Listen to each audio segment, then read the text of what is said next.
Back here on Debrief with Reza Pahlavi. He's the eldest son of Iran's late Shah, living in exile since the 1979 revolution and politically active from his home today in Washington.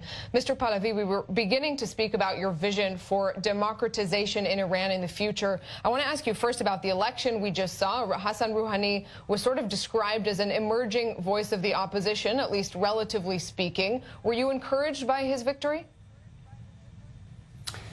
First of all, let me analyze a little bit for you the dynamics of what has happened for years now in Iran. This kabuki dance, which is basically a charade when it comes to the meaning of elections, is nothing but some attempt by the regime to try to prove its legitimacy, basing it on the participation of the people. Now, we have three categories of people. Those who do not vote simply because they don't want to legitimize the regime. Then we have those who are forced to vote and coerced to vote. They have to have an actual stamp in their identity card, otherwise they won't be able to continue their studies or work for a governmental office and so on and so forth.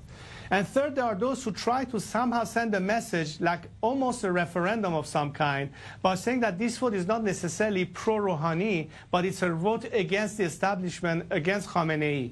Because at the end of the day, the actors are one and the same. And I'm sure of all people, Israelis will understand this in particular. We have Ribbentrop and Himmler, but at the end they were both Nazis. And in that sense, whether it's Rouhani or the other guy, they end up serving a regime that is the most repressive regime that we have seen any time during history. Mr. Pahlavi, so you say that all of the actors are the same. You yourself are still a very important figure for many Iranians, especially outside of Iran. We recently saw protests in Iran on Cyrus the Great Day, some people calling for you to return.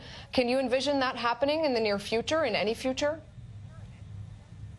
I always stand to serve my country in whatever capacity that at the end my fellow compatriots will choose. But at this point, I only have one role. And my role is to lead this movement to the day when Iranians can finally say that we can conduct free and fair elections in Iran, that we can vote and decide and choose our representatives to form a constituent assembly, which will draft a new constitution, debate all its aspects, and ultimately, by means of national referendum, ratify the choice of the people and the final form that this democratic secular system will take. And that day, the normalization process will occur, the new majlis will be elected, and the first governments will have to be elected as a result of political parties that would have in the process formed to elect the first next democratic government. I talk every day, Nurit, with my fellow compatriots. Most of them are young. Most of them are perhaps in their teens or their 20s. I can't tell you how much emotion they have in terms, regardless of the repression that they face. They want to maintain hope. A lot of them ask me to intervene and help them. And of course, I told them the time will come, the circumstances have to be right. But they are also, through me, sending a message to the outside world that we don't want to be neglected, we don't want to be thrown under the bus. And they do hope that particularly democratic nations will heed their call and understand that we are your best allies against the same enemy, an enemy that has crushed us for nearly 40 years and has created so much havoc and instability in the region and beyond. Mr. Pahlavi, you mentioned Israel briefly. I want to take you back in time. You are, of course, one of the people who will remember a very different reality when Iran had a much warmer relationship than we see today with Israel. Can you envision that changing in the future, those relationships? Absolutely. Look, the best interests of democratic governments who are first and foremost caring about the betterment of life and the national interests of the country will have a foreign policy that is based on peace and cordial and brotherly relationship with our neighbors, Israel included, not to mention that we had a biblical relation since Cyrus the Great, as you mentioned. And let's understand one thing. It is a natural tendencies of democracies to unite. Look at Europe today with the European Union. It's a matter of natural attraction and strategic common interest.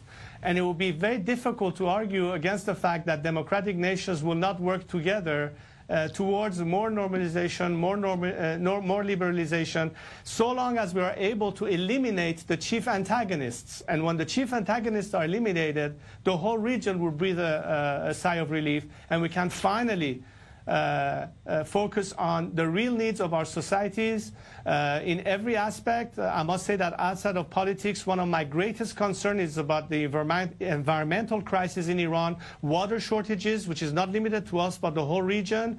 And there's no way that we can address this when there has been so much mismanagement under such a corrupt system. Look, if there's no water in Iran, what are we going to build the country on? Within 10 years, maybe 10% of Iran's society will be forced to migrate because we won't have enough water in parts of our country. Mr. Pahlavi, imagine the various instabilities. A very important statements to hear at this very important crossroads in time when we just heard President Trump sort of laying out a new world order in ways with new alliances that this administration seems to be planning for the future. Reza Pahlavi in Washington, thanks very much for weighing in with us right here on Debrief. And that's it for us for this time. We'll be back here tomorrow, same time, same place, from our studios right here in the JAF Report. Have a great night.